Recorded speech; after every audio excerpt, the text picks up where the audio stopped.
Okay, biyahe tayo papuntang Pampanga, Kaibi. Subukan natin yung range. Ang balikan nito papuntang Pampanga ay siguro mga 150 kilometers yung kanyang pinakabalikan. So, more or less.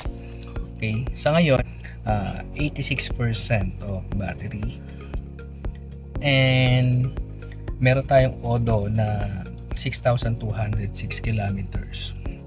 So Kaibi, test natin yung range kung ilang pang percent ang matitira natin kapag ginamit natin to balikan through Pampanga. So okay, ang gamit natin ngayon ay ang BYD Dolphin.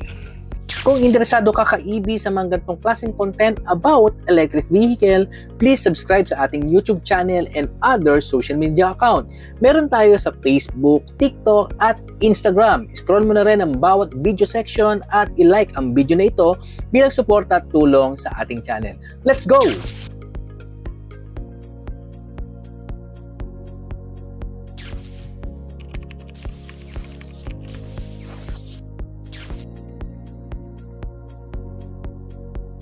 NLEX connector, Caloocan, Valenzuela, daan ito. Okay, sa ngayon libre pa rito.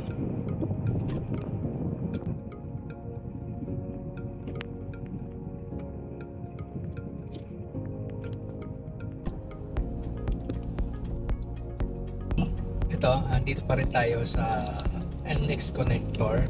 Kasama ko to ng video ko, yung wife ko.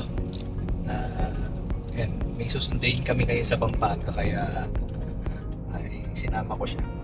So yun nga, 150 kilometers challenge tayo. Dito na tayo sa may Valenzuela toll gate.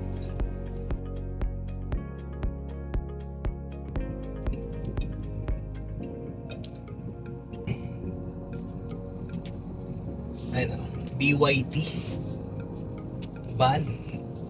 Okay, pang commercial vehicle ng BYD. Yan, spotted dito sa may NLEX connector.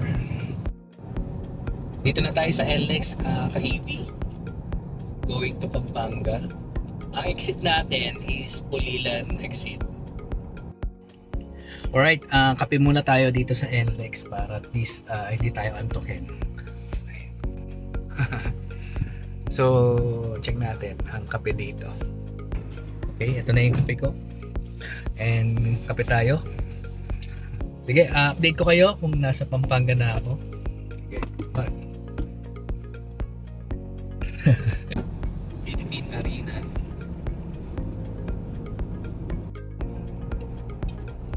Itong screen natin. Kapag binitawan mo yung meron siyang regen. Ayan, nagre-regen siya. Pag nag-negative na ganyan, ibig sabihin nag-charge yung battery kahit ng konti lang. Tulong na rin to extend the range. Okay.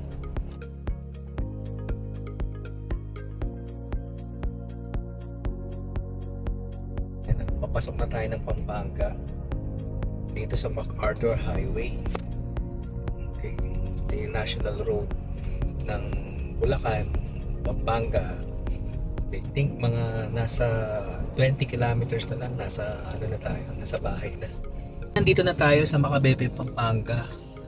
Okay, ito yung munisipyo bago yung Masantol, kung saan yung ating bayan.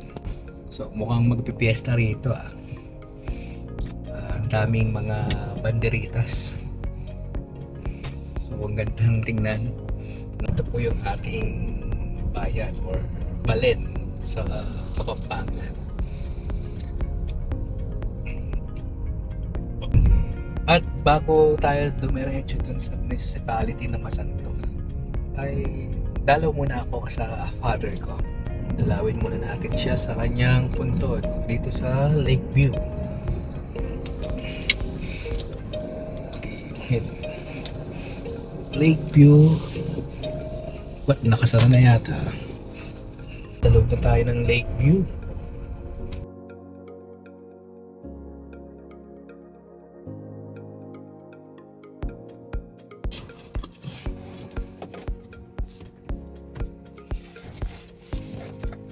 Inside the car. Bago na natin tayo.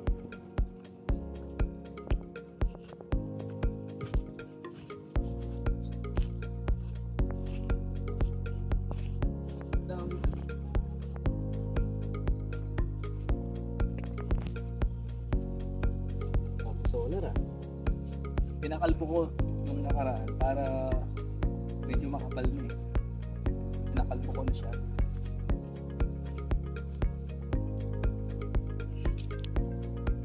This, diba? Mali. Pag ano yan, galing na.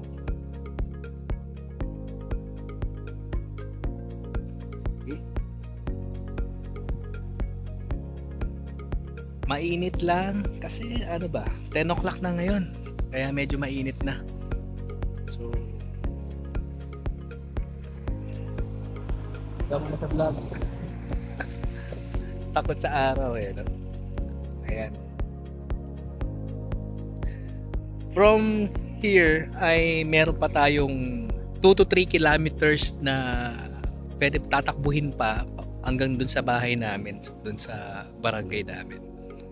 So, makikita na natin kung nakailang kilometers tayo doon. Okay? Let's go!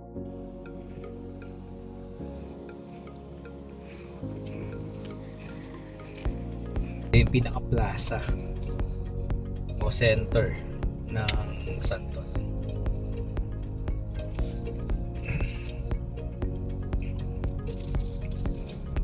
Okay, simbahan dito. Ito yung simbahan niya, di ba? Yan naman yung ating munisipyo, maliit na munisipyo ng Santol.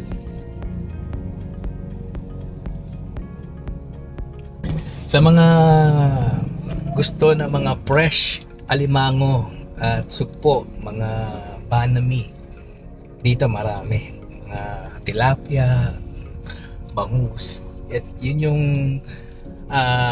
pangunahing kinabubuhay dito eh, yung mga ganyan.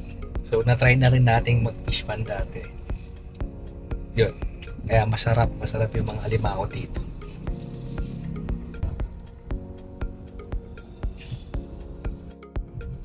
Ayan, dito na tayo sa Barangay Bebe Matua.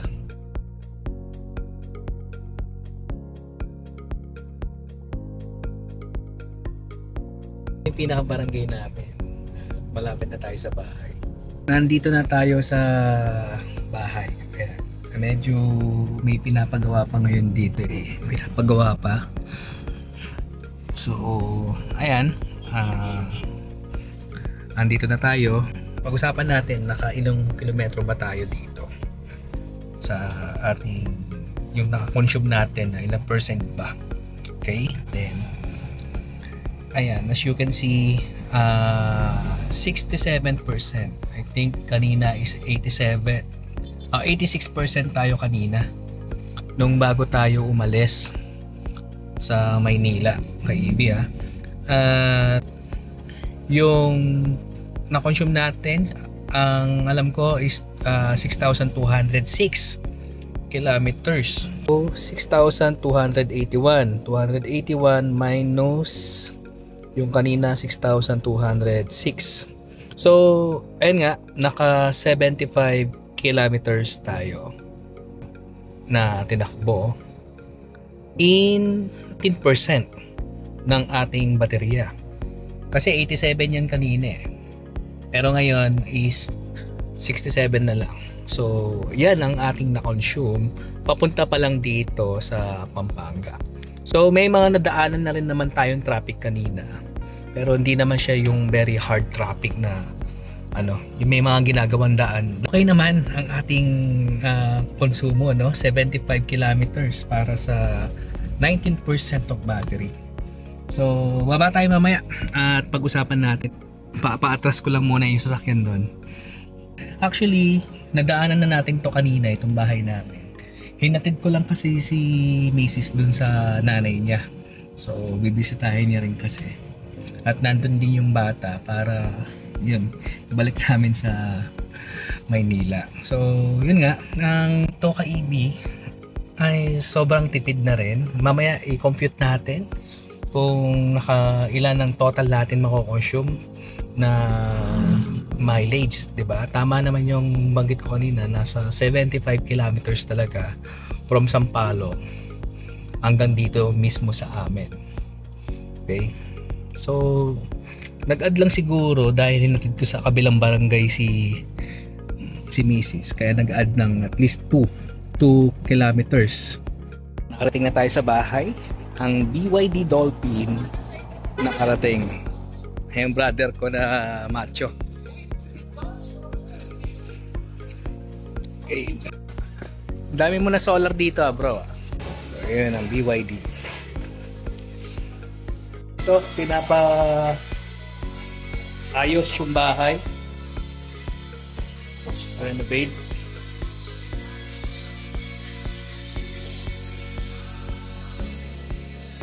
Magulo pa. Wala palang mapagpwestuhan eh.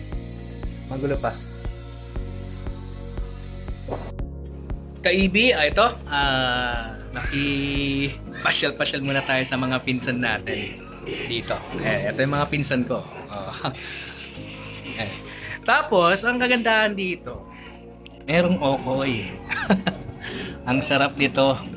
Hindi matagal-tagal na akong hindi nakakatikim ng ganito. Iba yung okoy sa Maynila eh. Pero ito iba, kalabasa to eh. Yung okoy kasi sa Maynila, napakaraming hipon. Medyo masakit na sa lalamunan. Tumutusok kasi. Pero ito masarap. Titikman natin ito Natikman ko na yung isa eh. Pero gawa to ng tita ko. Ayun oh. Oh, Tita Beng.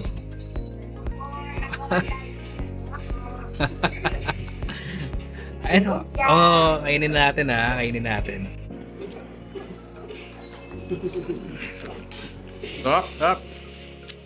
Are you always stressed about your office printer and always running out of ink? SMRG offering a printer for rent, unlimited ink and no maintenance. Please call our contact number or message us on Facebook page. Thank you. At eto, pauwi na tayo ng Sampaloc, Maynila. At nandito ko ngayon, biyaya ko papunta dito kay Labienan. Gabihin na tayo at abutan ng ulan. So yun, sige go. Update ko na lang kayo pag nasa Maynila na ako at sa mismong bahay. Let's go. Ayan, ginabi na tayo at eto, nandito na tayo sa Sampaloc.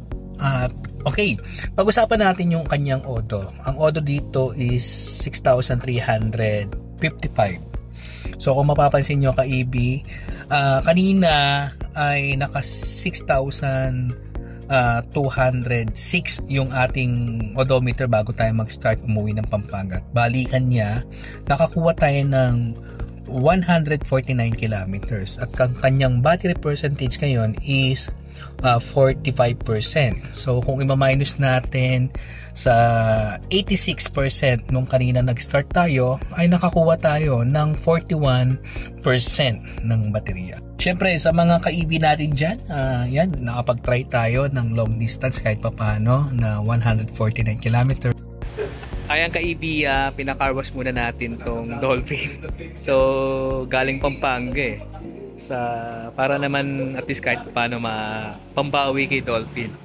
Naihatid tayo ng maayos dito sa Sampaloc ulit, no? Kanina napag-usapan natin na naka 149 kilometers tayo from Sampaloc balikan from Pampanga, no?